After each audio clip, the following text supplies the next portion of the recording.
Hello everyone, welcome to What If Issei had mind break and becomes Godzilla special movie. Before we start, please go support Broly Legendary02 in the black for writing that awesome fanfic. Now let's begin. This is the translated version I made. There will be some wrong he or she calling here because it's translated, so let me clear this. Issei is a male in this story. Prologue. The Hyoudou family made up of the parents Sika and Thomas Hyoudou, also the three children Shingen Hyoudou, the older brother, Izumi Hyoudou and Issei Hyoudou, twins. It was a normal and happy family like any other. The parents gave their children attention and affection. The brothers were inseparable. They always played together and took care of each other. Shingen and Izumi tried to help Issei with his schoolwork, and they always took care of him, plus his sister, since they didn't like him hanging out with other girls. It was a great family until Issei had turned 13. His brothers proved to be very intelligent and had even joined different clubs. Shingen joined the soccer club and Izumi joined the reading club. Issei decided not to join any club since he preferred to help anyone without having to be in a club. He still tried to maintain a stable relationship with his brothers, but they had taken an arrogant attitude, in addition to the fact that his parents no longer helped him. Attention, now they only gave it to his brothers, who almost always spent their time humiliating and attacking him. He always thought that everything was going to get better, but it was not like that since he turned 15 and entered the Kuo Academy. However, his brothers became more arrogant since they had joined the student council and the occult club, and even more so when they learned about the supernatural and that they were bearers of sacred gears. Now Issei is walking to his school with an expression full of sadness and tiredness. Issei. At least I hope this day is different from the others, he said as he entered the academy. But at the moment he did so, he saw his brothers chatting animatedly with a blonde boy with blue eyes. The younger brunette was going to approach them to greet them, but at that moment he heard something that would end up destroying whatever affection he had left for them. Izumi. You're very funny, Kiba. Shingen. Yes, you're very, very nice. Both. I wish you were our little brother. Those words ended up being heard by the younger brunette, who began to shed tears. His brothers, aware of his presence, only stared at him. Shingen only had a smile of satisfaction at seeing him cry, but deep down he felt pain, although he didn't know why. Well, Izumi, she was shocked to see him cry, so she decided to approach him, but at the moment of doing so, Issei gave a scream that seemed more like roar, something that impressed the three present. After doing that, Issei turned around quickly and started running as fast as possible, while he was followed by his twin sister, who wanted to fix things and ask for his forgiveness for hurting her a lot, while Shingen just stood there with Kiba watching how his younger brother was walking away. With Issei. He had arrived at his house, but when he entered he heard something that he never thought he would hear from his parents. Thomas. I don't understand why Issei can't be like his brothers, he said angrily. Sika. Me neither, but to tell the truth I think it was better not to have had it. Thomas. You're right, we would have given him up for adoption when he was born. He said, turning around to see the brunette cry more. Sika, if you're right, I'll go pack his things, and then we'll leave him with a family, so they can take care of him, she said, seeing her husband, noticing that he was in shock. What's wrong with you, Thomas? She asked without receiving an answer, so he also decided to turn around, looking at the smaller chestnut tree. Both Hyoudou patriarchs just looked at his youngest son in complete shock. Issei just left the house quickly and ran to an unknown place, while his parents went after him to try to fix it. Now Issei was under a bridge crying uncontrollably while a great hatred for his family grew. Issei. Why? He wondered why. Because. Why? He repeated himself while he hit the ground harder, cracking it. Did they never love me? They only took care of me because it was their responsibility and not because it was important to them. Issei was crying non-stop, but then he heard some footsteps, so he looked back only to be knocked unconscious. 1. I already have it, my lord, he said through a communicator. 2.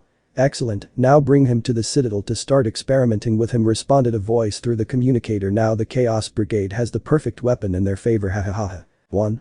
Yes, Rizeven-sama. At the moment of saying that, the subject created a magic circle, disappearing from the place along with Issei, leaving only a necklace that had a photo of Issei with his brothers when they were brothers. Chapter 1. It has been 5 years since Issei was kidnapped by the Chaos Brigade, and since then things for the Hyoudou family were not the same. His parents spent their time looking for him day and night since he disappeared. They did not want to hurt him that way, but in the end they ended up hurting him. Izumi asked her president Sona Citri, in charge of the student council, for help to help her find her little brother. At first Sona felt very upset since she saw how her pawn attacked and humiliated the brunette, but I still accepted since she and he were friends and I wanted to help him. As for Shingen, he reluctantly asked his president Ria's Gremory for help, but deep down he was worried about him. For a year and a half they were searching for him without any success. The only thing they could find was the necklace that he had dropped when he was attacked by the mysterious subject. Flashback.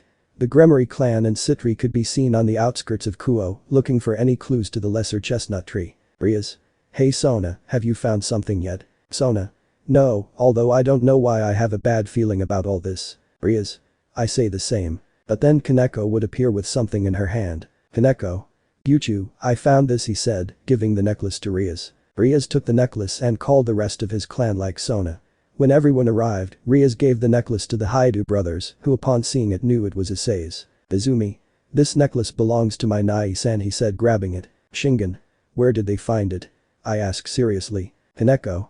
I was under a bridge, but there was only that, he said with his typical expressionless face. Izumi was only crying uncontrollably while he held the necklace, while Shingen only had a serious face, but from one moment to the next Izumi attacked Shingen, shocking everyone. Izumi. This is your fault. Shingen. My fault. Izumi. If only you weren't so arrogant, Issei would still be with me. Shingen. Hey, I'm not the only one to blame, he said angrily, taking out his dragon wings. You also hurt him and humiliated him. He said, punching her in the pit of the stomach, leaving her breathless.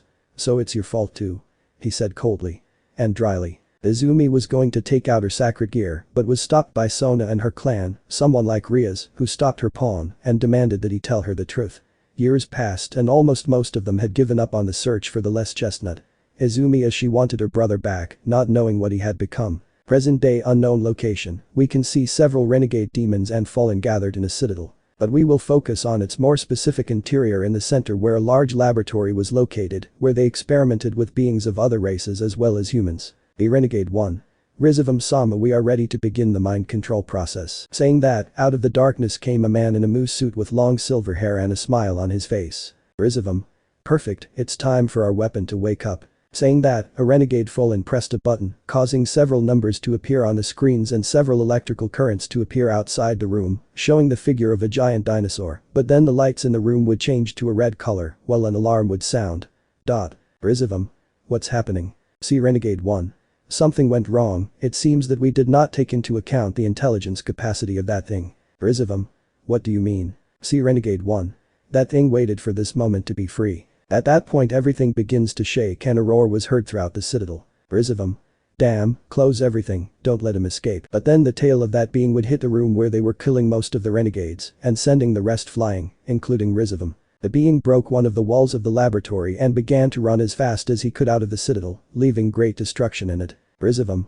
To all the renegades, Experiment 101 has escaped, he said through a communicator. I want you to capture him and bring him back alive. I don't care what method you use, just bring me him alive, he ordered, and at that a large horde of renegades he left the citadel in search of the creature to turn it into his trump card. Episode 2. About half a year has passed since the creature managed to escape, and since then the men of the Chaos Brigade searched for it tirelessly throughout the land, only taking care of being discovered by the factions, although one or another renegade was exterminated. By the Gremory or Citri clans or even by Rizavam himself if they arrived empty-handed or without any clue of their monster, according to him. Current events: Kuo, Hidden Club, 8:30 p.m. All the members of the Gremory clan could be seen gathered around a very important topic that Ria's Gremory wanted to discuss with his servants. Note. The events of Asia and the fallen angels would have already happened, only instead of Rainer it was Mitlet. Shingen. President, tell us why you called us. I asked seriously and with curiosity. Rias. I sent for them since we are going to try to find their own relatives. He answered seriously, since when he discovered why his younger brother escaped he no longer had the same trust in him as before. Asia. Familiar? I asked curiously. Rias. Yes, he said, summoning a small vampire. Asia. Ooh, it's incredible, she said amazed. Bekeno. This is mine, she said, showing a small ogre. Giba. And this is mine, she said, showing an eagle. Asia. They are very incredible, she said with stars in her eyes. But not that Shingen sees that Kaneko was the only one who had not shown a family member. Shingen. And what about you, Kaneko? Kaneko. Well, she said sadly. Bekeno. Unfortunately she doesn't have one, she said something sad for her friend. They were both surprised to learn that Kaneko had no family. Asia. Don't worry, Kaneko, you will see that you will get a family member just like us. Kaneko. Thank you, Asia-senpai. Shingen. And by the way, when will we go? Rias. Tonight. Rias and his club members were preparing to go to the familiar forest to get a familiar for Shingen, Asia and Kaneko, until the club door was opened, revealing the Citri clan. Rias. Hello, Sona. Sona. Hello, Rias, I see that I am interrupting you on something. Rias. No, I only plan to go to the familiar forest for Shingen, Asia and Kaneko. Sona. Wow, what a coincidence, since I also only do it for my pawns, she said while she showed Izumi and a blonde who had an arrogant smile. Rias. I see, but you know well that only a clan can go to the familiar forest once a month. Sona. That's right and that's why we'll go, she said confidently. Rias. I'm very sorry, but it's our turn to go, Sona. Akeno. Ara, Rias is right Kaichu, it's our turn to go. Tsubaki. I'm sorry Akeno, but the Citri clan is going to be the one to go. Kiba. And why not resolve it in a friendly fight? Kaneko. Kiba-senpai is right. Saji. I will participate for the student council he said with arrogance. Shingen. Then I'll do it for my club he said seriously while facing the blonde. Let's go outside. Saying that, both entourages left the club to see the fight that the two were going to have, but at the moment it began, Saji was knocked out in such an easy and at the same time humiliating way. Rias. Okay, we're leaving. Sona. Go ahead. By saying that, Rias created a magic circle to teleport his entire club. When they arrived, they managed to see a beautiful green forest with a beautiful full moon illuminating it. Shingen. So this is the forest of familiars. That's right boy said a slightly energetic voice. Everyone looked everywhere to find out where the voice was coming from until they saw a guy about 30 years old wearing a white tank top and jeans. Asia. Excuse me, and who are you? I am the caretaker of the forest, now tell me, what kind of family member are you looking for? Shingen. I'm looking for a strong one. Asia. I'm a tender one. Kaneko. Whoever I am he said with his typical expression. Caretaker. Okay, then follow me. Thus everyone began to follow the caretaker who gave them a brief explanation of the family members. Asia had gotten a small blue dragon, the one from the series, and Shingen had managed to get a kind of silver fox with the power to control the holy fire, while Kaneko, well she decided to look for a familiar on her own since she wanted to see one that had caught her attention. But then she heard a purr and felt like something furry was on her foot, bending down and seeing a small white kitten. Kaneko. Oh, hello little one. Are you lost? She said, stroking something that the cat liked. You're very cute, hey. Do you want to be my family member? The cat only walked away from Kaneko, making her think that she didn't want to, but then she saw how the cat was waiting for her, making her understand that she should follow him. Kaneko began to follow the kitten, taking her to the center of the forest, without knowing that in that area, she would find what could be the being greater than can exist in both worlds. Chapter 3. Kaneko was following the small white cat, which was running not too fast, so that the albino could follow it, although the girl did not know or understand why the small family member wanted her to follow him. It took about 5 minutes until they reached a very quiet area. Open, with few trees around it. Kaneko. Why did you bring me here little one? He asked approaching the little white cat. The cat only began to tear the earth as a sign that he wanted to dig up something. Kaneko saw that, and her curiosity grew and she approached the little one. Kaneko. Is there something down here? The cat only meowed in affirmation. Kaneko also began to touch the part that the little cat tore. Kaneko. This part is hollow, there must be something here she thought as she hit the hollow part carefully and with little force, so as not to fall. After a couple of minutes the hollow part collapsed revealing darkness. Kaneko peeked her head out to see if there was anything, but she saw nothing but darkness, but she managed to feel a current of air that seemed like something was breathing. Kaneko. There's definitely something down here. The cat just meowed and after a few seconds a faint roar was heard that answered the call of the little familiar. 7 minutes before Gremory clan, they were already about to leave until they noticed the absence of the white-haired girl. Rias. Hey and Kaneko, where is she? Akeno. He was with us a while ago. Caregiver. Surely he went to try to find a relative. Kiba. What if we go looking for her? Asia. Maybe she's lost. Shingen. Let's go find her so we can leave. So everyone began to look for Kaneko until they heard the faint roar and headed to where it came from, reaching the area where Kaneko was. Rias. Kaneko, what are you doing there? Kaneko. President, here's Al. It didn't end because the ground began to crack and several pieces of debris flew out, causing the Gremory clan to take cover. Kaneko tried to get away from there, but a piece of debris fell in front of her, blocking her way. So that afterwards everyone will hear a great roar. A large figure of colossal size began to emerge from the hole, shocking everyone due to the great size of that being. Shingen. But what the hell is that? Rias. Maybe he's a family member. Caretaker. I don't think so he said, drawing everyone's attention. I had never seen a family member like that. Akeno. Then what is that thing she said scared. But then the light illuminated the place, revealing the appearance of the creature as it roared. Kaneko was very impressed by that gigantic being, but then the kitten that was in the albino's hands gave a meow, drawing the attention of that being. Rias. No, she said worried. The gigantic being brought its face closer to the little white-haired girl, who did not move because of the great amazement that being gave her, but then she saw its eyes that looked like a ring of fire, but at the same time they reflected fear, hatred, and pain. And loneliness. Kaneko was going to touch that being, but then I saw how her clanmates were preparing to attack the large creature that was in front of her. Kaneko. Buchu wait, she whispered, drawing the attention of her classmates. Don't do it, she whispered, moving her finger from side to side, denying. Riaz and the others did not understand why he told them not to attack him, but then they saw how several family members and even his own approached him and climbed on his back. Asia. But what are they doing? She asked, confused like the others. Caretaker. This is very incredible, he said, amazed. Hiba. What's wrong? Caregiver.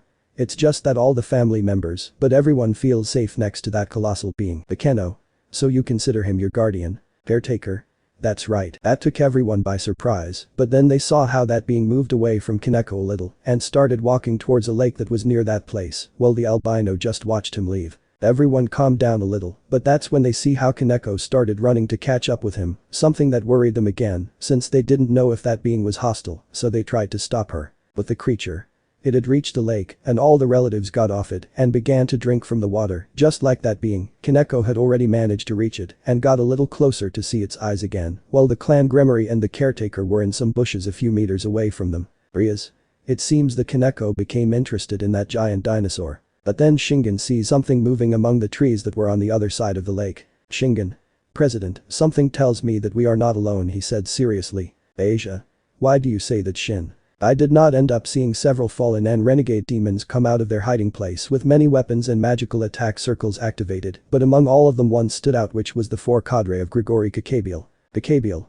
It's our chance, shoot, he shouted while his men shot. The family members immediately began to climb on the creature, while the Gremory clan covered themselves with a magical shield. Kaneko tried to take cover on a rock, and the being posed in warning to ward off its attackers. But then 2 renegade demons prepared a great magical attack and launched it, making the being crouch, avoiding them and causing them to collide with a small mountain. Riaz. It can't be. Asia. Kaneko-sen, I shout, worried about the albino. At that point, everyone saw how some debris was going to fall on top of Kaneko, but then the creature grabbed her and put her on top of her head and started running away from the lake and into a slightly more closed area. While in another place not far from there, you could see a large cave that was somewhat dark, but inside it, you could see a large blue dragon sleeping. But then she opened her eyes when she heard a roar, so she decided go out to see what was happening, watching some explosions. But what is happening?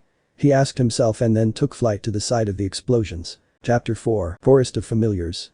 The demons and fallen angels of the Chaos Brigade were in pursuit, throwing their attacks, while in front of them were some familiars dodging the attacks of the members of the brigade, but they were also in charge of protecting the enormous creature that he had entered a mountainous area, but above his head was a certain albino who was trying to hold on as tightly as she could. Kaneko. Here they come, he shouted as a large group of demons and fallen approached. At that, Godzilla stops and turns around while his spines glow a little and then spits out a flare of green fire, burning his enemies. He stops to start running again. Bakabiel. Damn it, send the Alpha group, he ordered, while a renegade demon kills someone with a magic circle in his ear. With Kaneko. She was looking around to see if they were no longer followed until she saw how a group of fallen ant demons appeared from the sky wearing high-tech suits. Kaneko. They're still following us, she said, scared, while the creature accelerated past. Demonar. Mr. Kakabiel, we have it in sight. Kakabiel. They can use force as long as they don't kill him. Fallen. But what about the girl? Kakabiel. They can kill her. That marked a psychopathic smile in the group and they began to attack. The great being tried to evade its attackers, while the familiars at its sides repelled them with magical attacks as well as shields. The creature began to climb a small mountain that was in front of him as relatives dispersed. Demonar. Try this, damn lizard, he said, throwing a magical attack enhanced by his suit just like his companions. The creature, seeing that, immediately avoided them, jumping to another part, starting to run while the attacks crashed into the mountain, creating a screen of smoke that the creature took advantage of to escape. Demonar. Damn, he said angrily, that damn lizard managed to dodge the attacks. Fallen. We must find out where he went, she said, while his companions flew to different parts to look for him. With Riaz and her entourage. They were gathered in the place where they began to search for Kaneko's relatives, Asia and Shingen. It seems that they were waiting for someone until several magic circles were present, revealing Xerxes along with Grafia, Serafal, as well as the Citri entourage, Saraerg and Siktheria. Xerxes. Riaz, what happened that made you call me? Riaz. Oni-sama, the Chaos Brigade is here, he said seriously, scaring everyone. Saraerg. How can, what is he here? Siktheria. And why are they here? The Keno. We don't know how they arrived, but we do know why they are here, she said seriously. Izumi. Why? Bakeno was going to speak, but then some tremors were present, but they intensified more and more until they directed their gaze to a specific point, seeing the large creature running past them, while on top of it was Kaneko. Riaz. Kaneko. he said out loud, drawing the white-haired girl's attention. Kaneko. Buchu-senpai, I shouted happily when I saw that they were fine. But at that moment, the elite group of the brigade appeared and began to attack the large creature. The group of demons, upon seeing that, took out their wings and began to follow them, but keeping their distance so that they would not realize their presence. The creature ran. While his attackers tried to keep up with him until they lost sight of him in a turn. Fallen. Where the hell did he go? The elite group continued flying, trying to look for the great creature until they heard some rocks falling. They followed the sound until they were in front of a large hole, drilling a large mountain where only a lot of dust could be seen covering the hole. But then they heard a roar which was from the great being. Demon R. Okay, prepare to attack, he said, preparing a magic circle attack. Saying that, they began to throw many magical attacks, while the being's roars of pain could be heard as what remained of the mountain collapsed, until only rubble remained. Fallen. Until we finally hit it. Demon R. They begin to remove the rubble to take us to the creature. I don't finish seeing who was present in the place. Wow, but look who we have here, if it is the current Lucifer with his wife and company. Searches. What do you want here? Demanded the current Lucifer. We only come for the Gremory creature, nothing more, said a voice behind them. When they turned around, everyone could see Kakabiel, who was being accompanied by a large number of fallen and renegades. Shingen. Well, what's so special about that creature? Kakabiel. Ha ha ha ha, you seriously think that I will reveal to you the plans we have with that great being, he said, bothering Xerxes and company, but I can tell you this, that creature was someone very close to you, especially the Hyoudou brothers, he said, pointing to the two clans Gremory and Citri. Izumi. What do you mean, Fallen? Kakabiel. That creature is his little brother Issei Hyoudou, he said, shocking the Gremory and Citri. Shingen. You lie, that thing is not my brother. Kakabiel. Oh, but yes he is. Look, right after you said those horrible things to him, we kidnapped him to awaken the power inside him and put him under our control, he said with a smile, and the greatest thing is that it's still growing. Ha. Seraphol. They are monsters, she said, annoyed. Kakabiel. Well, enough of this talking about how he exterminates them. He didn't finish when he was interrupted by one of his subordinates. Fallen. Sir, I have bad news, he said, coming out of the smoke where they directed their attacks. Kakabiel. Don't tell me the creature is Hyoudou. No sir, to tell the truth we didn't hit anything. Kakabiel. So where? It didn't end since a large part of his man was incinerated by a flare of blue fire. Everyone turned to find out where it came from, getting a great surprise as well as fear, since they saw a large blue dragon of about 50 meters. Everyone felt great fear, but Drake felt more afraid that in front of him was one of the dragon kings, the great and powerful Tiamat, the Chaos Karma Dragon. Tiamat. Invaders, what are they doing in my territory? She asked with authority until her eyes landed on Shigen Drake. So you finally have the guts to come here, she said, annoyed. Albion. Tiamat, please let my companion live, the dragon begged, materializing in the booster gear, shocking everyone. Tiamat. Let him live. Ha, yes of course, she said, annoyed. Albion. But I'm not to blame for what Drake has done to you. Tiamat. Of course you have it, you, like him, are. But then she received an attack from Kakabiel which did not affect her in any way, but did make her angry. At that point she attacked a few remaining men of the fallen man, beginning to kill them, while Xerxes and company tried to walk away in silence. Seraphol. Who would have thought that the Chaos Karma Dragon would come here? She said, somewhat scared. Shingen. Albion, what the hell have they done that she wants to kill me? Albion.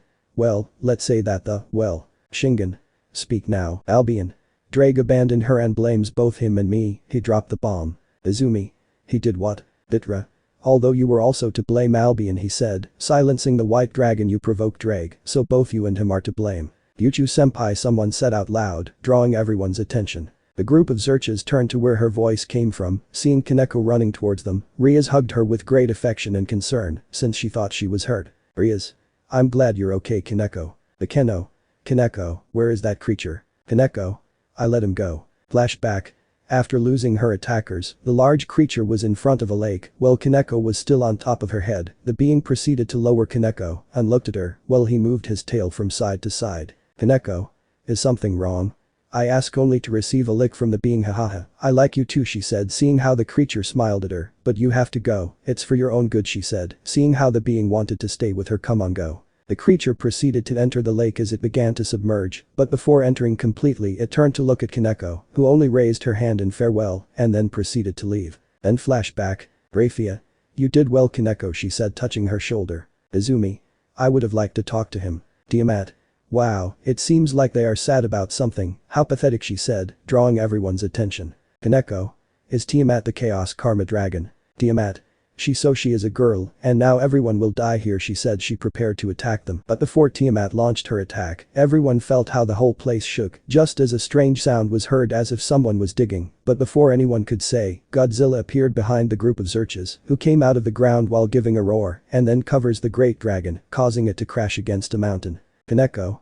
You came back, she said, amazed. Godzilla stepped back a little only to see Tiamat lunge at hers, biting her neck, but Godzilla pushed her away and slammed his tail into her jaw, knocking hers down.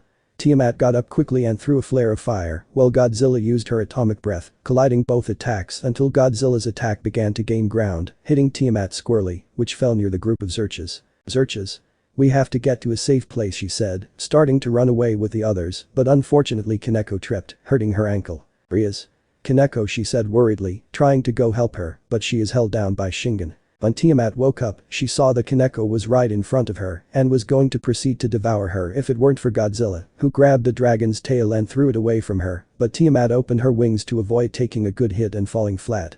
Foot. Kaneko. Hey, I shout, getting Godzilla's attention. Take her to the water. Godzilla was going to be what the albino had said, but Tiamat gave him a swipe at him, making him retreat, and then placed herself on top of him and began to bite his back. Godzilla began to run into the water and then dive with the dragon. They all approached the place to see what was happening. Minutes passed, and there was no sign of the two until a large curtain of water was present and then revealed Godzilla, who gave a great roar in victory. Vitra? DDD defeated Tiamat? He asked in amazement. Albion? I don't even believe it, he said, the same as Vitra. But then they see how Kaneko approaches Godzilla while he also does the same. The albino caressed the creature and then touched her forehead while she closed her eyes and put on a smile like Godzilla, showing the great connection they had. They too. Chapter 5 Human World Kuo Academy Night. 2 weeks later. 2 weeks have passed since the attack on the familiar forest, as well as the fight Godzilla had with the Dragon Queen Tiamat. Since then Zerches had called a meeting with the others leaders of the biblical factions. Everyone decided to attend that meeting in order to know what was happening. Now we can see the Gremory entourage preparing everything for the meeting, but among all of them, you could see Kaneko, who was somewhat downcast. Rias? Kaneko, are you okay? I asked, approaching his tower. Kaneko? Huh? Yeah, it's just. Rias? Are you sad for not having found a family member? Kaneko? I'm the only one who doesn't have a family member. Rias? That's not true, she said before seeing how Kaneko looked at her with a don't kid me face. Well, you're right. President, we have already finished organizing everything for the meeting, said a girl of the same height as Kaneko. Rias? Thank you very much, Gasper. Now we just have to wait, she said while they were waiting for her guests. And after several minutes of waiting, the leaders of each biblical faction began to arrive. Los Angeles faction. Michael, Gabriel, Uriel, Griselda, Zenobia Arena. Demons. Zerches, Seraphol, Ajuka, Gremory clan, Citri clan, and Hyoudou family. Fallen. Azazel, Penemu, Barakiel and Vali's team. In addition to the Dragon King Tannen, who had also been invited to settle the matter of Tiamat's supposed death, the current wearer of the booster gear Vali Lucifer had also attended along with his team. Note. Everyone here knows Vali's identity, plus he is not going to betray them. Noko and Gasper are going to be present at the meeting, plus everything is going to be like the original story until the point of the attack. Zerches. Okay, now tell me, Azazel, what was Kakabiel's purpose in attacking the familiar forest? Azazel. I don't know, Zerches, for some years I haven't known about his plans. The only thing I know is that he joined the Chaos Brigade in order to carry out his plans. Michael. So the Chaos Brigade. Seraphol. For a long time it has caused us problems in order to rule everything we know. Penemu. But why did Kakabiel go to attack the familiar's forest? Sona. For the he said, showing a picture of Zilla. Gabriel. But what is that thing? Tannen. Whatever it was, it defeated Tiamat like it was nothing. Greg. That thing defeated Tiamat? He asked, shocked to hear that in addition to materializing in Vali's arm. Vitra. Believe me, Drake, I was also surprised when I heard that for the first time, he said, materializing in Izumi's hands. Zerches. Well, the reason for this meeting is to make an alliance and thus be able to better defend ourselves from the brigade. Michael. I think it's a good idea, apart we can't do anything against them. Azazel. But together, we can do what I know, so you can count on me and my faction. Gabriel. Everything in order to achieve peace, you can count on us. Zerches. Okay, then he officially declared peace between the. I can't finish saying that a gap opened in the middle of the leaders who became alert because of it, but then they saw how two people came out of the crack, 2 women to be more exact. The first was a woman of brunette feet, short brown hair and purple glasses. The second person was a girl with white skin, gray eyes, long black hair, and gothic clothes. Both were very injured. In addition to looking like they were escaping from something, the leaders decided to help them since they recognized them very well, although they did not understand what had happened to cause the dragon goddess office to be injured. Zerch's office, Kateria, what happened to them? Kateria. Those unfortunates from the brigade, they lost their minds, they did something that will condemn us all, she said, annoyed. Michael. What did they do? Office. They woke up a creature that basically beat me to death. Sona. What kind of monster would be able to defeat Office with a bare fist? I asked seriously. But as if by magic, a roar was heard making everyone begin to feel great fear, just as they heard a great roar accompanied by an explosion. Everyone did not understand what was happening except for Office and Kateria. Everyone present left the club seeing how the city of Kuo was on fire, just as they could see a large figure causing destruction and death in the city, while making loud roars, indicating that no, I was going to stop until I finished everything. Chapter 6. All the leaders and company did not know what was happening since out of nowhere the Kuo city was being attacked. Everyone could see how the people were trying to flee, while a large and imposing figure began to destroy everything in its path, from small houses to large buildings. No one understood what was happening until finally their mind clicked. Office and Kateria had said that they had been attacked by a great beast that humiliated the dragon goddess with a bare fist. Everyone thought that was the same beast that was destroying the city. Zerch's Office, give me some hope and tell me that this is not the same beast that humiliated you with beatings. Office. Unfortunately yes, Lucifer, that is the beast that humiliated me. After saying that, they saw how several battle helicopters passed above them, along with several jets that fired several missiles, while behind them several evacuation helicopters arrived. But that's when they heard the roar of the beast, seeing how the smoke dissipated, revealing the appearance of the beast. Everyone did not know what to say after seeing the tremendous beast, but when the being received the shots and the impact of the missiles, it only became more angry and decided to counterattack, starting to cause more destruction, until it saw how in the distance there was a large river where there were some ships and various people trying to board them. That being only roared and then headed towards them in order to destroy them while destroying everyone who got in its way. He is heading to the port, he said, watching how the soldiers tried to stop him. Sona. We must do something. Serafal. I'm sorry Sotan, but we can't do anything, we are no match for that thing, plus we can't reveal ourselves to the human world yet. Sona. So when are we going to do it? When that thing has finished everyone off. And so they began to argue while Kaneko looked at the creature that was destroying the army, while remembering a certain creature that had saved her in the familiar forest, without knowing that that creature was too close to her, and that he was also willing to end the army. Threat of that beast in addition to showing part of its true power. The beast was about to arrive at the port while he saw how the ships began to set sail, and that the people who were still in the port began to run trying to get away from there, but at that time a little girl was in total shock when she saw the great beast. In front of her, fear did not let her move, the being stopped in front of her staring at her while the girl felt more afraid, the being was going to proceed to crush her, until she heard a strange sound. Note. This will be the sound Godzilla 2014-2021 makes when he is underwater. The creature upon hearing that began to see life in pieces just like the people until they saw a kind of plates come out of the water while they were heading to where the beast was. Everyone did not pay attention to what was happening including the leaders, but those who had already having seen those plates that began to submerge when they were close to the shore, they knew who it was. Riaz.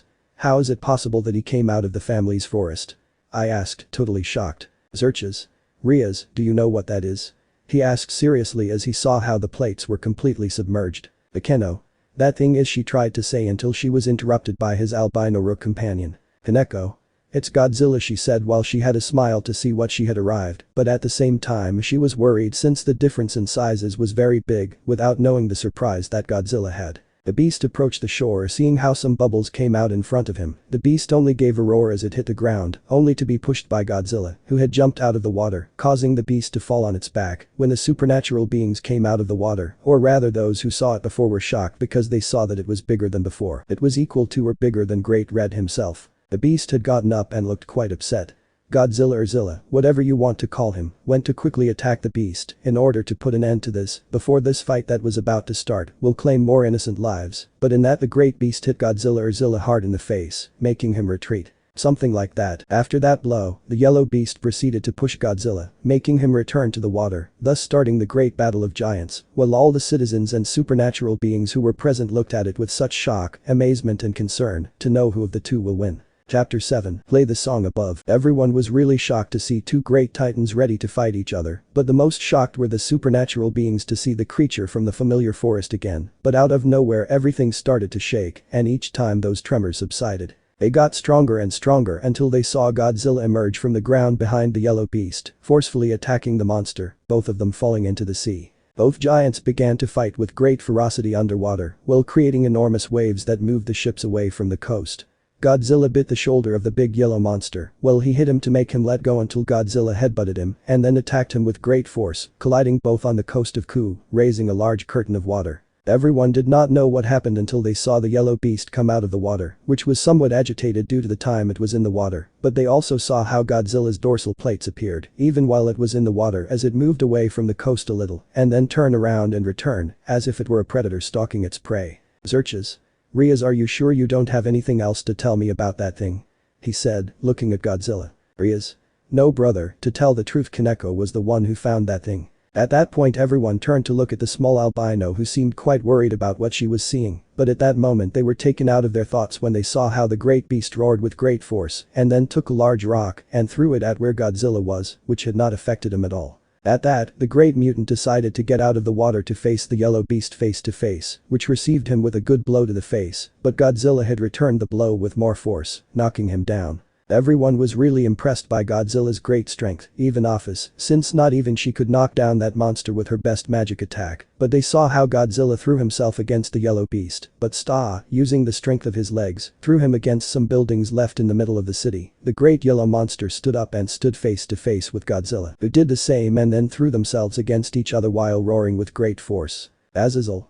It seems that they are willing to kill each other, he said in a serious way, seeing how Godzilla had the monster tied up by the neck. Michael. But I feel like who will win? It seems that both are very even in strength. But then they see how the yellow monster takes Godzilla with a padlock, who was trying to free himself, but the yellow monster hit his head several times, stunning him, and then threw him against a building, and then proceeded to forcefully attack the great mutant, causing the building to collapse. Fall on top of him. The big yellow monster hit his chest hard as he looked at the buried body of a dead Godzilla. Everyone was shocked to see that, but they saw how the great beast began to move the rubble to make sure that Godzilla was dead, and just when he was about to crush his head with his fists, Godzilla suddenly opened his eyes and spat a powerful atomic breath into the air. Face of the great yellow beast filling it with fire in its entirety, the beast desperately tried to crush Godzilla, who moved quickly, dodging every desperate blow he gave until he climbed on his back, throwing him to the ground, beginning to spit his atomic breath all over him. His back beginning to fill him with fire, while the roars of pain of the great yellow beast could be heard. Everyone was quite shocked to see how Godzilla had made a good strategy by pretending to be dead and then ending the fight with his atomic breath, killing the great yellow beast that had defeated Office the goddess of infinity. But then they saw how Godzilla began to being attacked by the army, which was beginning to arrive at the place. They began to shoot at him while he began to flee the place. Kaneko. Run, escape into the sea, she screamed desperately, shocking everyone present with her but that attitude. With Godzilla. He had gone deeper into the city between the buildings moving at high speed, while he was followed by several helicopter units which began to shoot in order to take him to the units on the ground that were on the coast of Kuo, which began to fire their missiles and cannons in order to kill Godzilla, who managed to dodge the missiles, causing the helicopter units to withdraw and then jump, falling into the sea and then flee, submerging into the depths of the ocean, losing themselves from the military's radar. Who tried to keep up with him while the supernatural beings wondered how he could appear in the human world, but among all of them, Kaneko was happy to see that her friend was out of danger and was able to escape. Chapter 8. It had already been around 6 months since the battle in Kuo, and since then the repairs of the entire city were still in process. Some parts of them such as the docks, the center and half of the Kuo Academy were already recovered, some premises, companies and schools had already opened, among them the great Kuo Academy, which, despite being in the middle of repairs, decided to continue teaching. Note. That's right, Kuo Academy is going to be like my high school. Despite suffering a lot of damage after the 2017 earthquake, it continued to be open and teaching. Many were happy about this warning, others well, let's say that they would have wished that the two giants had devastated the entire city, as long as there were no classes, but they also shared the concern that perhaps in some future those creatures or others would appear again, especially because the person responsible for saving what was left of the city had managed to escape from the military forces and nothing had been heard from him again. But among all of them there was one person who did not share that concern, and that person was Kaneko Taojo, who always wondered where that great specimen had gone, although of course that only lasted the first 4 weeks since one day when she returned to her cabin that the Gremory family had given him for his birthday appeared, making him surprised and happy at the same time to see that he was fine and had managed to outwit the Japanese military forces. Flashback 4 weeks after the fight in Kuo, it was a very rainy afternoon. Several people were taking shelter from the storm, waiting for it to pass, while others were running as fast as they could to get to their homes. Among them was the little albino Kaneko Taojo, who was carrying 2 bags full of the month's pantry, as well as some sweets that she decided to buy along the way. Kaneko looked around her, observing how the storm accompanied Akuo City in the process of reconstruction, while several helicopters, either press or military, flew over the city. Kaneko. Who would have thought that the city and the world would suffer this great change one day, she said, continuing to watch while she continued running. She proceeded to leave the city and then enter the forest where her home was. She walked about 50 meters until she finally reached a small but pretty cabin, while a few meters away from her, there was a large lake that was connected to a huge lake. That connected to the sea, causing him to sigh lightly to run again a few more meters to enter his home. Once he was inside the cabin, he proceeded to leave his things on the kitchen table and then go to his room to proceed to change his clothes so as not to catch a cold. It took him about 30 minutes to get out of his room wearing only clothes. White interior and a white tank top while drying her hair after taking a good bath. Kaneko. Well, what's in the news today? She asked herself, turning on the big screen in front of her. At the moment of turning on the screen only to see how the news only showed the progress of the reconstruction of the great city of Kuo, in addition to some of the large holes that were in the ground as a result of the excavations that the great dinosaur had made in the battle, in addition to how there were some soldiers inspecting the entire city both on land, air and along the perimeter in the sea. Kaneko could only sigh because of that, since they said that the great creature that appeared in order to stop the yellow beast was responsible for all those destructions, when in reality she only wanted to protect the others. But just when she was going to change the channel, a small tremor shook her cabin. It was not strong enough, but it was enough for the albino to notice that it was not a normal shake. Kaneko? But what was that? She asked, proceeding to get dressed and leave the cabin. Kaneko proceeded to leave her house while shining a flashlight to get a better view of the darkness that had fallen over the entire area. The small tower of Ria's Gremory began to walk around the area of her cabin, listening to how branches were breaking. That she could also hear deep breathing that already had her very scared. Even though she knew how to defend herself, she felt like she was in one of those horror movies that she later watched with her senpai Akeno Hinajima. Kaneko. Whoever is there, show up, she said, trying to sound serious and rude but failing miserably. Kaneko began to hear the breathing becoming closer, making her think that the person responsible was getting closer to her without being able to see it, but in reality it was quite the opposite. She began to retreat due to the fear she felt until her back collided with something hard and scaly. The albino began to turn slowly, only to see a large rock that she swore she had not seen there before entering her home. She began to shine the light on the large rock, noticing that it was quite strange, but when she illuminated it, a part of it opened. A bright red eye with hints of yellow scared Kaneko, who fell to the ground. Then the large rock began to move and stand up, revealing that it was not a goose, but the creature that had saved the city a few weeks ago. Kaneko was between happy and scared, happy to see that the wonderful creature was fine and without any scratches, and scared because she thought that the government could come at any moment to eliminate him, and she also questioned whether he remembered her or not, something which he was finally able to clarify by seeing how he saw her. It was not the way a predator looked at its prey or analyzing it. It was not a very peculiar way, as if to show that he had missed her, in addition to being happy to see her again. Then flashback. Since then Kaneko had studied the great colossal creature, from seeing its behavior, its diet to even its intelligence, making her marvel. What she did not know is that her clanmates, as well as the Citri clan and the leaders of the alliance, had a lot of intrigue about the behavior of the youngest Nico, since her contracts had dropped a little. There were times that she was not present at the meetings with the excuse that she was sick or had to do some school projects. In addition to that, when they were at the club doing normal things like cleaning or simple meetings, whether of the club or girls to pass the moment, they sometimes saw her with a notebook and pen reviewing something. They thought it was homework, but when they noticed her presence she was always orphan. She quickly did her things and got a little nervous. That got to a certain point where they couldn't take it anymore and decided to know what was happening with her by sending a member of the Gremory clan to keep a close eye on her and discover what she was hiding so much without knowing that it was going to happen to them. To take him by surprise, not only because of his secret but also because of knowing what Kaneko could be capable of thanks to his intelligence that he tried so hard to hide. Chapter 9. Occult Club. 8:30 p.m. Almost all the members of the occult club could be seen gathered together, while seriously looking at the empty place of a certain albino who had missed several meetings, and with this absence was already the drop that she spilled the glass. Rias had already gotten tired of these faults of her tower, so without further ado, she grabbed a sack and prepared to leave if it weren't for her queen who tried to calm her down. Akeno. Calm down, there must be some reason why Kaneko is missing, she said, trying to calm her friend down. Rias. Yes, of course, there must be a very good reason why she missed 3 weeks. She said sarcastically while she had a slight twitch in her eye. Akeno. Well, I can't argue anything against that. Shingen. I think the same, we better find out what that dwarf is up to. We have the same opinion, said a female voice as a large group entered the club room. Rias. So you are also curious about why it is missing, right, Sona? Sona. That's right, Zerches-sama also asked us to investigate what's happening to Uria's tower. Asia. Okay, so let's go see what happens to Kaneko-san. He asked while everyone else nodded and left the club. 2 minutes later. A magic circle could be seen appearing a few meters near a certain albino Nico's cabin, hiding just behind the trees. Everyone poked their heads out of the bushes, having a perfect view of the cabin and the lake. Everyone they saw how the sky began to cloud over and start to rain. Nothing out of the ordinary was happening. It seemed more like Kaneko was not at home. Akeno. Okay, it seems that little Kaneko is not at home, she said, while she stretched a little. Sona. Okay, then we should go look. I don't finish saying when I see how the door to the cabin opens abruptly, revealing the little albino loli. Izumi. There's Kaneko. Hiba.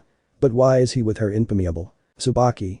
The real question is, why is he hauling several containers full of fish to the dock? Everyone watched as Kaneko was loading the containers full of fish one by one, leaving them on the bank of the river. When they finished, they all saw how several bubbles began to come out of the lake, in addition to a huge figure beginning to emerge from the lake, until they saw a great large creature. But it was not just any creature, it was Godzilla himself, or as the Hyoudou knew him, Issei. Saji. What is that monster doing here?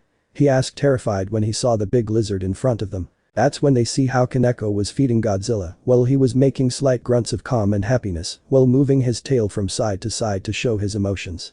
Everyone didn't understand why Kaneko was with that great beast, but in that's it, Sona began to walk slowly and stealthily towards Kaneko's cabin, entering through the back door to avoid being seen by the albino. Akeno. But what the hell is Sona doing? He said in a whisper but forcefully. Tsubasa. I think he wants to find out more about the Gremory Tower and that thing, she said, watching as Kaneko threw a fish and Godzilla caught it with his mouth. Rias.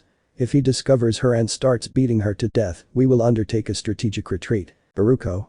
And that would be like. Hiba. Like running but with courage. Citri entourage. Okay, they said at the same time, showing how loyal they were to Sona. But Sona. She was walking around the albino Nico's house while she checked every part of it, even her closets, looking for something, but there was nothing. She even checked the attic, but she didn't find anything until she fell to the ground when she supporting her back against a wall which opened as if it were a door. This greatly surprised Citri, but she put that aside and began to enter that room, which was quite dark. Sona. Okay, where is the switch? I asked before the bang of something metallic is heard. Okay, I think I found it. After saying that, she turned on the lights, revealing what appeared to be a laboratory. Sona, who was rubbing her forehead, which was red and adorned with a small chiplet, was really surprised to see the large number of books, computers, display cases where there were some animals and also several video clips, but there was one that caught her attention. It will be one that said Godzilla. Sona took it and put it on the screen to see what it was about. Video. The video began by showing Kaneko, who was wearing a lab coat while she was wearing black glasses and writing down some things in a notebook. Kaneko.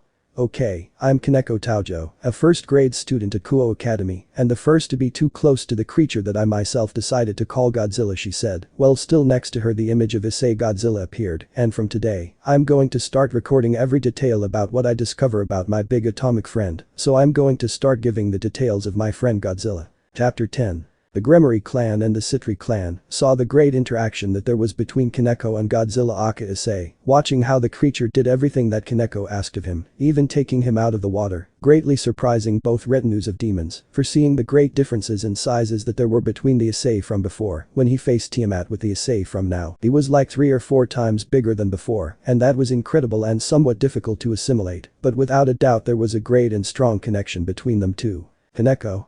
Okay, now go back to the water, she said, watching how Godzilla looked at her with confusion. Go to the water. Godzilla here raised his voice, making the large creature turn around, retreating into the lake, submerging until it could not be seen. Wow, I still have to work on that point, he said, taking the empty containers and heading to his cabin. Tsubaki. Well, Kaichu better get out of there, she said, seeing how Kaneko was already about to enter his home. Rias. Okay, time to create a distraction in 3, 2, 1, but before he will manage to reach 0, Sona came out of between the trees, scaring the 2 groups of demons a little, while she had a cassette in your hands. Tsubasa. Kaichu, don't scare us like that again. Sona. I'm so sorry, she said while taking a breath, since she literally had to organize everything as it was and run out of the place so she wouldn't be discovered. Rias. What if you found something interesting, Sona? She asked while the aforementioned showed the cassette. Sona. I would say impressive, but first we must organize a meeting with the leaders to show this. Everyone looked curiously at the cassette but decided to pay attention to what Sona said, leaving the place while Kaneko left her cabin with some curiosity when she felt the presence of someone, but in the end, she decided to shrug her shoulders and return to her home just in case. Resting but having a very bad feeling that very soon I was going to have a very heavy and stressful day that was only going to end in a very possible fight. The next day.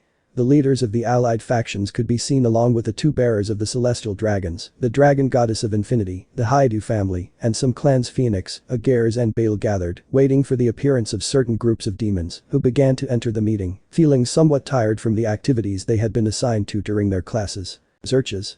Well Riaz, why did you request this meeting? She asked kindly as she watched her sister stretch her body. Riaz.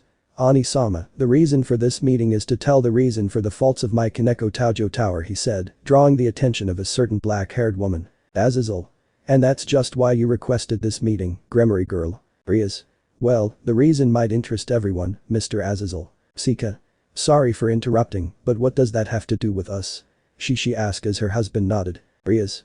Shingen, haven't you told your parents? Sona. Haven't you done it either, Izumi? She asked, seeing her pawn deny. Amos. Tell us what? She asked, looking at her two children. Zerches. Well gentleman Hyoudou, he said, taking the floor, there is no subtle way to go about it, so I will say it without further ado. Sighed my sister and her entourage found her third child, he said, with great impact way to the Hyoudou couple. Sika. Is that true, children? She asked, seeing how the two of them felt. Amos. And why didn't they ever tell us anything about him? Izumi. We didn't know how to tell them after seeing what he transformed into. Sika. What do you mean? Zerches. I can explain it, Mrs. Hyoudou, Zerches mentioned while he began to tell everything he knew. To say that the Hyoudou parents were shocked was to say very little. They did not even know how to react when they were told the whole story of what happened to their son, and even more so when they saw how Kateria showed them the form of Issei transformed into the great creature he was today. In addition to showing the two fights he had, one with Tiamat, something that really left Drake impressed, and the other with the big yellow monster that Kuo attacked. Sona. Well, returning to the main topic, she said while Sona took out the cassette, here is the reason why Kaneko Taojo, Tori Doria's Gremory, has missed so many alliance meetings, club meetings with her entourage companions and classes, he said, handing the cassette to Serafol. Serafol. A cassette video? So when you find out about the DVDs you're going to die, he said, receiving a zap from Sona. Sona.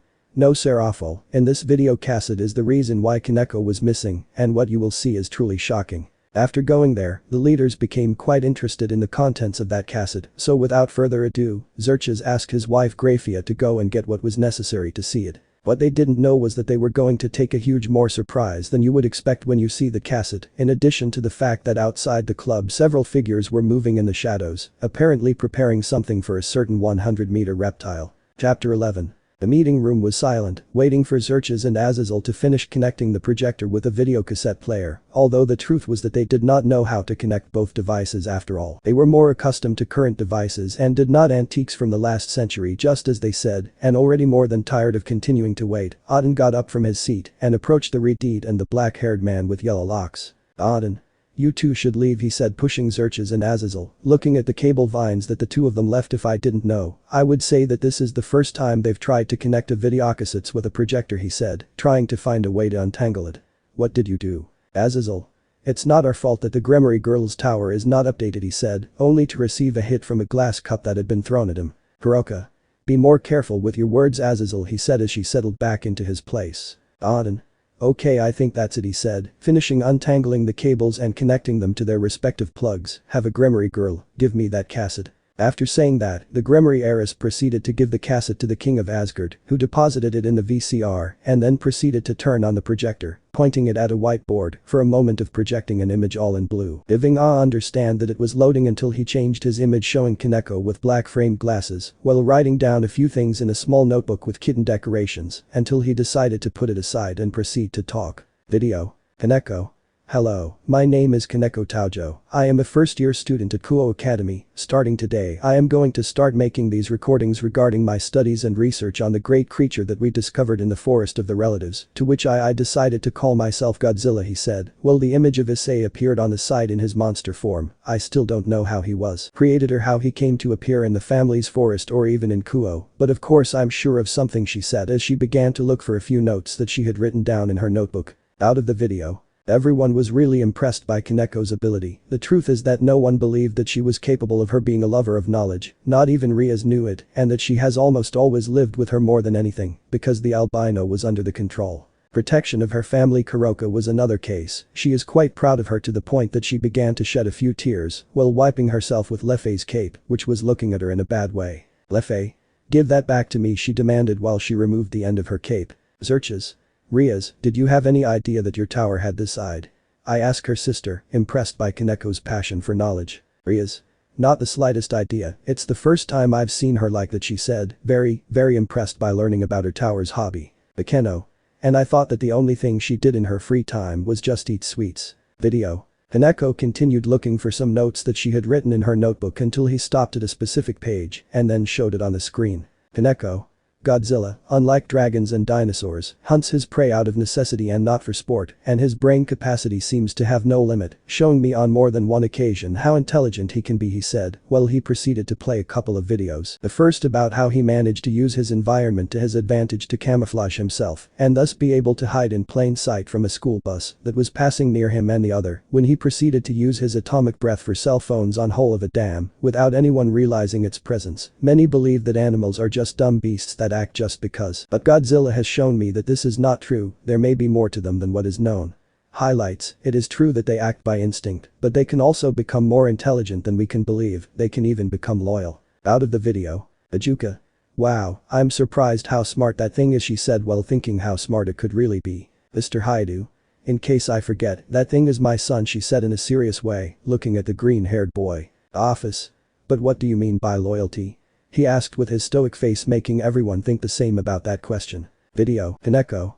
Godzilla's loyalty is so great that it has no comparison, and that has been demonstrated the moment he discovered that he created his burrow just 800 meters below my cabin, she said, while showing an image of the cabin, and just a huge hole under it in addition. It has also created several tunnels that connect with various parts of the city, such as the Kuo Academy, the candy store where I usually go to shop, the areas where I most often do my contracts, and the central park of Kuo. Each of those tunnels connected to its burrow several meters below the levels of the sewers. Without a doubt, Godzilla's instinct to follow me wherever I go in order to protect me. It's unique, he said, showing a smile. I feel like there are more things to find out about him, but one thing I am sure of, he is a truly incredible and unique creature, and I am grateful that he has come into my life. After saying that, he proceeded to stop the recording, ending the video. Out of the video. Everyone was really impressed to hear and see every detail that Kaneko gave about her new familiar, if that's what she could call him. Without a doubt, she didn't waste a single moment to find out more about him. The albino Nico's determination to know was surprising. More of him until someone decided to break the silence. Searches. I need you to immediately contact your tower and tell them to come immediately, Rias, he said seriously, while the aforementioned took out her phone and proceeded to dial. With Kaneko. She was sitting on the couch at home playing on her console while eating a sandwich. Since she finished making her daily Issei Godzilla notes and having finished making the school notes she had requested, I decided to rest a little. Kaneko. I'm almost done with it, I only have one hit left, she said, only to hear how her cell phone was ringing, distracting her a little, which cost her the defeat in the game. There's no way, she said with a pout, and then answered the call without to figure out who it was. Marks at a good time, just cost me 500,000 points, and the possibility of passing an entire game on the first try, he complained as he let go of the controller. Rias. I'm sorry, Kaneko, I didn't know, I answered, a little embarrassed since she had it out loud and everyone heard it. Kaneko. Oh, Puchu. Excuse me, but what are you calling me for? Rias. Well, we're about to start a meeting and I need you to come right away. She answered, lying about how bad she was starting the meeting. Kaneko. Okay, I'm going to see you right away, Puchu, she said, hanging up the call to proceed to change and create a magic circle heading to the club. But Issei Godzilla. He was sleeping peacefully in his burrow until he felt the albino's presence disappear, so without further ado, he got up and proceeded to enter the tunnels that connected with the entire city of Kuo in order to follow her if necessary. But you have to protect it, which you will have to do once you reach your destination. Chapter 12. Kuo Academy night. The night, decorated by the beautiful stars and the full moon, invaded the great city of Kuo, which was illuminated by the lights of the buildings, establishments and homes. But for now we will focus on the now closed Kuo Academy. An albina could be seen arriving at the entrance to the academy on her bicycle. Entering calmly, passing between the patio and the garden of the academy until he reached his destination, which was the hidden club, which was the only building with the lights on in the entire academy. He proceeded to leave his bicycle attached to a tree. To proceed to enter in order to know what his mistress wanted. Kaneko. Sorry for the delay, Buchu, but I decided to come on my bicycle. She said, entering without realizing how many people were present. Rias.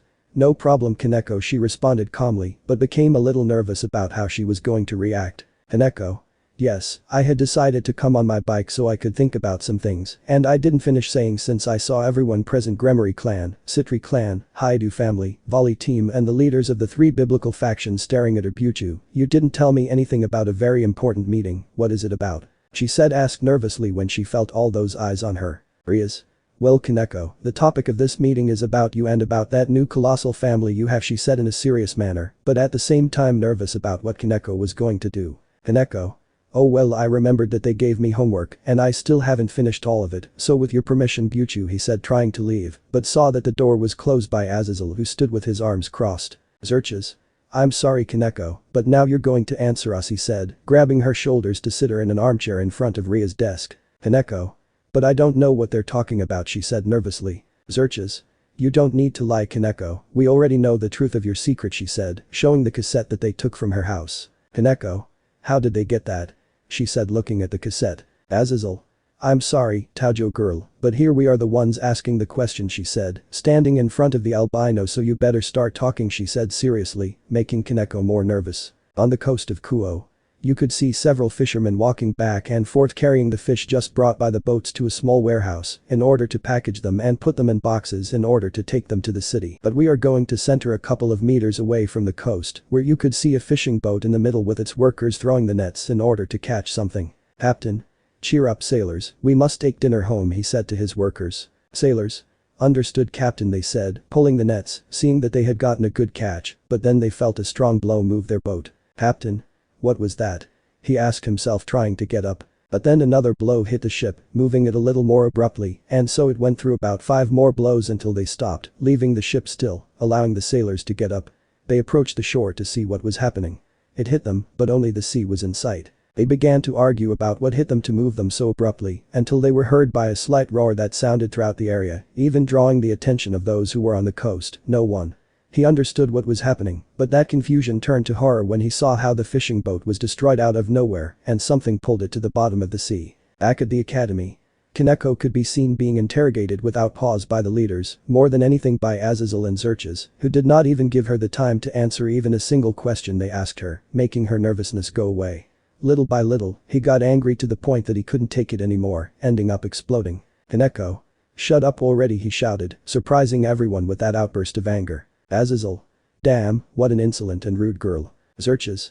Kaneko, you should have more respect for us, after all we are leaders of our respective factions. Kaneko. Well, if you want her questions answered, then give me a break to talk. Michael. Young Taojo is right about that. Xerxes. Very good Kaneko. Sigh, how much do you know about that thing that is with you? Kaneko. Well, if you saw the recording I made, it's not necessary to answer that question, right? Azazel. But you surely found out more things about him, things that perhaps you didn't include in the recording. Kaneko. No, everything I found out about Godzilla has been saved on that cassette, there is no more. Mr. Hyoudou. Godzilla. Kaneko. That's what I decided to call it. Shingen. I don't care what she decided to call him, the only thing that matters is knowing everything she hides from him. Kaneko. I already said it, I don't know anything else. Izumi. Kaneko-chan, we need to know everything you know about my brother. Kaneko. Izumi-senpai slowed me down, but I don't know anything else, and if he knew he would never tell you. Shingen. Very well, if you want it that way, she said, bringing out her dividend divide wings. I will force you to speak. Ali. You can see that my rival is not one to talk much. I like that, he said, while a green gem appeared in his hand. Greg. I can imagine how Albion will be. But just at that moment a strong tremor was felt hitting the entire place, accompanied by a great roar and a powerful explosion, causing everyone to leave the club. Seeing fire invading the city, no one understood what was happening until they heard a roar that made them goosebumps. Among the flames they saw the figure of a gigantic terrifying creature that was devastating the streets of the city. Azazel.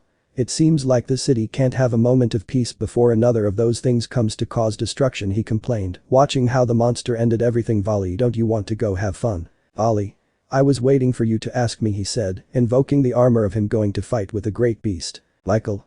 Well, let the Citri clan and Gremory go help the civilians while the rest of us take care of the beast, he ordered, taking out his wings to go help Volley, followed by Azazel, Xerxes and Shingen. The Gremory and Citri group immediately went to the areas where they were not affected by the explosion, dividing up in order to better cover the areas, while the leaders tried to confront that thing, but it was useless, their attacks had no effect on it. The only thing they did was make him angrier to the point that Carlos began destroying more buildings in the process, managing to hit his attackers when he hit them with his tail, sending them crashing to the ground in front of a group of people who were evacuated by Rias, Kaneko and the Hyoudou family who approached them to try to help them. Azazel. I never thought there was a blow that was much more powerful than Penemu's, he said, getting up from the ground with great effort. Ali. I think now is our time, he said, seeing how that thing was approaching them with the intention of devouring them. The civilians were so terrified that they couldn't even move, but then a strong tremor began to be felt and the ground began to break, making the creature retreat a little while Godzilla came out of the ground, giving a great roar, which was responded by the beast watching as Godzilla came completely out of the ground, attacking him, sending him crashing into a burning building which collapsed on top of him. Kaneko. I knew you would come, he said with a smile, watching as Godzilla gave a loud roar, indicating that he was ready to fight against that horrible creature from hell. Chapter 13. The city was in chaos with so many citizens running for their lives, while the fire invaded the streets and buildings of the center, spreading in addition to hearing the roars of two great beasts fighting each other in order to destroy everything in its path, while that the other was only trying to defend its territory. The two mutations fought with great ferocity causing more destruction, while the large group of supernatural beings was on the roof of what was left of the Kuo Academy due to the surprise attack of the invading monster, watching the fierce battle that took place. Xerxes. I'm already more than out of control, not even the army is capable of stopping this madness, he said, watching the soldiers shoot at the beasts, but they just continued doing their thing. Azazel. Okay, without a doubt the Hexus dwarf Nico came to defend her territory, but where did they come from? I don't finish asking when I receive a strong blow in the most vulnerable area that a man can have for Kaneko. Kaneko.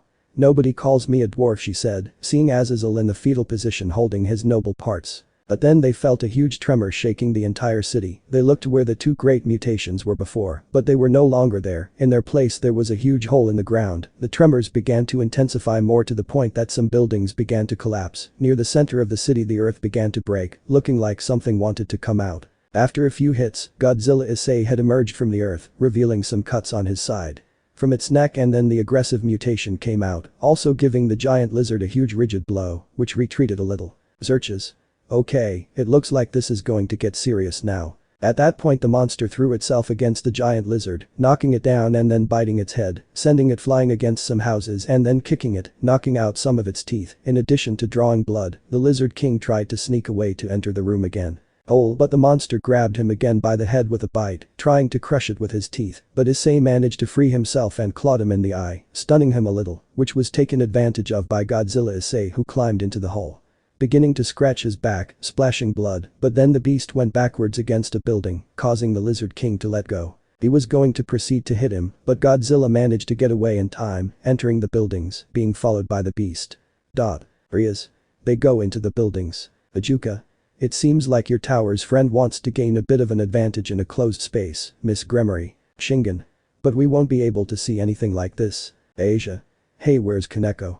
He said asked, drawing everyone's attention. Kuroka. That's it. Everyone turned to the direction where Kuroka pointed, seeing that Kaneko had her demon wings flying over the buildings watching the fight. The others followed her. Kaneko remained at a favorable height to avoid being discovered, watching as the monster relentlessly attacked Issei, who responded with a headbutt, stunning him, and then dug underground to try to take the fight away from the city, but the monster collapsed with a stomp. The tunnel that the Lizard King made, trapping him on the ground and then approaching him quickly and putting his foot on his chest, preventing him from moving in order to put an end to him. But at that Issei gave a powerful rigid blow that stunned him, in addition to breaking several windows. Freeing herself and then lunging at him. But the monster took him off of him to proceed to step on his foot hard, hurting him, but then he continued attacking him, without giving him the opportunity to respond until Issei attacked him, trapping him in a building, proceeding to give a series of knees to his face, until the being picked him up and let him fall on his back, starting to hit him until, more than anything else, Issei decided to use his atomic breath, hitting him all over the face, and then giving him a huge claw, but the beast took him, lifted him up, and let him fall to proceed to kill him. Hit him multiple times with his tail. Kaneko. Come on, please defend yourself, she said when Issei was beaten mercilessly. Greg. This fight, it's the most brutal I've ever seen in my entire life, she said, seeing how both colossal beings were bleeding. At that, the beast took out a stinger from its tail and tried to stick it into Issei, who dodged it without problems, and then stuck it to the ground to use the monster's body and propel himself to jump high. The great beast was confused by that, starting to look for him with his eyes, until he felt something hit his head seeing Issei on a building, throwing rubble and ventilation at him, so without further ado, he proceeded to collapse that building making Issei jump to another, but also he collapsed that one, and so they continued covering the entire center with smoke, that when it dissipated the monster could be seen in the middle of the rubble, while Issei was on top of the last building left standing. Ali. It seems that this battle is about to end, he said seeing the situation. Auden. This must end once and for all. Then they see how Issei launched himself against the monster, but it gave him a powerful blow that sent him crashing into some rubble, losing one of his dorsal plates, worrying everyone. The great beast gave a powerful rigid blow, while Issei proceeded to send his plate nearby of the beast to check something, seeing that the monster hit hard the place where the plate fell, confirming his suspicions. The beast had been blinded and he was going to use that to his advantage. He began to hit the ground with his claw, making the beast go to where it was quickly. After being at a favorable distance, he launched himself against it, digging his plates into its chest and stomach, and then using the strength of its legs to propel itself and knock him down, killing him. Azazel. Incredible. Ajuka. That thing is really very smart. Seraphol. How could you come up with something like that? Auden. Without a doubt that creature is fascinating, he said, watching carefully as Issei Godzilla stepped on the one the monster had hurt with his foot. Arthur. The best thing would be to leave, here are the army reinforcements coming, he said, watching as several helicopters approached. Without further ado, Kaneko approached Godzilla who saw her, stood on top of his head, and told him that he would start running as fast as he could to the coast, while the leaders and company left in a magic circle, leaving the place before he could. The army will arrive, leaving the corpse of the invading monster. Chapter 14. The helicopters flew over the entire city of Kuo, while the military forces walked through every street checking every alley, every sewer, every corner of the city in search of Godzilla, who had disappeared after the tremendous fight he had had with the monster that had escaped. He dared to invade his territory, but let's go back to where he is. The one who was arriving at little Kaneko's cabin proceeded to take the little albino from his head and then proceed to enter the lake in order to hide from the military forces. To avoid a problem with them. Kaneko. Thank goodness we managed to avoid the military forces in time, he said as he proceeded to go to his cabin. Well, at least I can rest a little without the need to worry about, he said as he proceeded to open the door of the cabin alone to interrupt herself when she saw Xerxes at the door. Xerxes? Well, you have a lot to do. Kaneko. Sorry, but I was in the wrong house, he said, slamming the door. Xerxes. You can't escape from this girl Nico, he said as he opened the door and proceeded to take her arm tightly to try to get her into the cabin. Now you're not going to explain everything. Kaneko. But why? He said I asked trying to get loose. Azazel. The best thing would be for you to cooperate, girl, she said, seeing how Xerxes had her on her shoulder like a sack of potatoes, but seeing how she continued to struggle to try to calm her down for the good of both of them, but more for the good of Xerxes. Michael. And why do you say that, Azazel? I asked, leaving the cabin. Azazel only decided to point in the same direction as where Xerxes was battling with Kaneko. The leader of the angels was a little confused but decided to turn to look, scaring himself greatly not by seeing how Kaneko had Xerxes by the hair while he was still fighting with her, but because behind them was Godzilla himself, who was watching the scene in a serious manner while giving slight growls, while the Gremory clan, the Citri clan and Vali's team watched the scene without knowing what to do. Ali. Wouldn't it be better to tell them to stop fighting like that? She said as she felt the penetrating gaze of the great being. Azazel. Believe me, I want to do it, but just by feeling the gaze of that giant lizard, I feel like my heart is coming out, he said, trembling from the pressure that Godzilla was exerting. Michael. Hey Xerxes, the best thing would be for you to take down your sister's pawn, he said while swallowing a little saliva. Xerxes. And why? He said as he subdued her. But in response he felt a current of air hit his back accompanied by a slight growl, making Xerxes turn around, only to see the serious and penetrating gaze of Godzilla, who, upon seeing the redeed in front of him, proceeded to roar with great force, making Xerxes I let go when I felt large amounts of saliva fall on it, while the albino covered herself, and Azazel and Michael closed the door to be safe from that. Xerxes. It's not that bad, he said, wiping away some of the saliva that fell on him. The great lizard was going to proceed to attack Xerxes, but Kaneko stood in the way, preventing what will possibly be the last day of the demon leader's life. Kaneko. Don't worry, he won't hurt you, he said trying to calm him down. They won't hurt us, so you can rest assured, he repeated, managing to squish Godzilla who only took a step back. Azazel. Okay, without a doubt you and he have a special bond, he said, placing himself next to Kaneko. I have never before seen a connection as special as the one you have with this creature. Sika. In case you don't know, leader of the fallen, that creature is my son, he said, placing himself in front of the fallen one. Kaneko. As far as I remember, they had told us that you said terrible and hurtful things to him. Sika. I didn't ask for your opinion, girl, she said annoyingly, threatening Kaneko with hitting her if it weren't for the Great Lizard King who approached her in a threatening way. Don't worry, I know you still remember me, you wouldn't be able to of hurting your mother, she said nervously, seeing Godzilla's teeth up close. But then a light illuminated them, drawing the attention of the large lizard, seeing that it was a helicopter. Everyone was shocked to see the arrival of the helicopter, more than anything because they had not heard it, but among all of them, Kaneko was the only one who was terrified. Why did it mean that the military forces would not take long to arrive, and it was not like that since several searchlights lit up revealing the soldiers who were pointing their weapons at Godzilla, who roared at them in a warning sign that was ignored by the soldiers. Soldiers who began to open fire against the great mutation. Kaneko. Leave him alone, he's harmless, claim when seeing Godzilla dodge the missiles and tank shots until they finally managed to hit him. Leave it alone, he hasn't done any harm to anyone, she said, being held back by some soldiers while the others didn't know what to do. The balances continued to shoot at the great monster, which only roared in pain from the impact of the missiles until it decided to counterattack using its atomic breath to shoot down one of the helicopters, causing it to fall on top of the cabin. Luckily the leaders and company managed to move aside in time to avoid being crushed by the helicopter. The soldiers were going to shoot again until Kaneko managed to free herself from those who were holding her by going to Godzilla. Everyone worried about that, but the following thing impressed them greatly. Kaneko.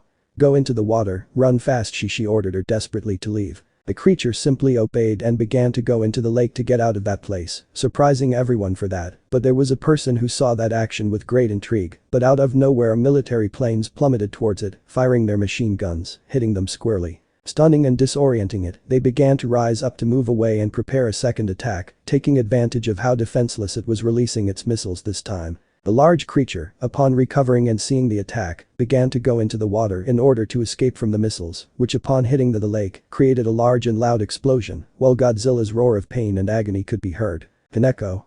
Godzilla, he screamed in despair as he saw the lake shake from the tremendous force of the missile explosion, without giving any trace of the Great Lizard King. Chapter 15. Underworld Grimmery Mansion. After the unexpected appearance of the army in one of the Grimmery properties and the supposed annihilation of Zilla Issei at their hands, the leaders and company decided to disappear from the place before being caught for a very intense interrogation, although you could clearly see that each one was quite serious about what had happened, although there was one person in particular who was really affected by what had happened. Azazel. Without a doubt, humans, they can be terrifying if they put their minds to it, he said, remembering how they shot down Issei Zilla. Michael. That's right, even I was surprised by that. Searches. Sooner or later they were going to find him, but I never thought it would be so fast. Serafal. It couldn't have been because they followed them. He is. Discarded. Kaneko can be very cautious when he puts his mind to it. Sona. Besides, that thing remained very well hidden from the entire city for several months. Enemu. Surely the underground tunnels followed. Searches. The army sent several exploration teams to those tunnels, and of all those teams only 3 have managed to get out so far, the rest are still lost, he explained, surprising everyone with that information. The only option left is that. Azazel. That someone should have told them. Arakiel. But who? Searches. This is really complicated and stressful, he said while he threw his head back. And how is your tower? She remained silent for a moment and then asked his sister the status of his tower. Rias. Sigh, the truth is very bad, he hasn't stopped crying, he said, sad about the current situation of his servant. Hiroka.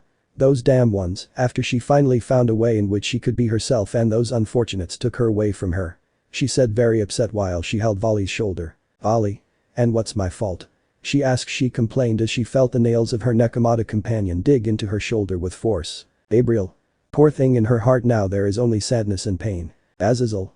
It's normal, she said, drawing everyone's attention. After all, she and that big guy had formed a very special bond, she said while she summoned a tobacco pipe in one of the rooms.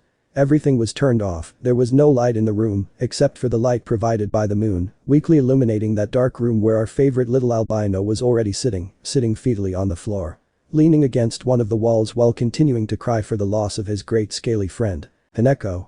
Why? Why did it have to end like this? She wondered as she continued crying. He didn't hurt anyone, so why did they have to kill him like that? His sobs intensified more as he remembered how the army shot him down without mercy. He didn't deserve that, he didn't deserve it. Sep, our beloved albino Nico, was in a very unfortunate situation, who was crying without pause for the death of our great lizard hero.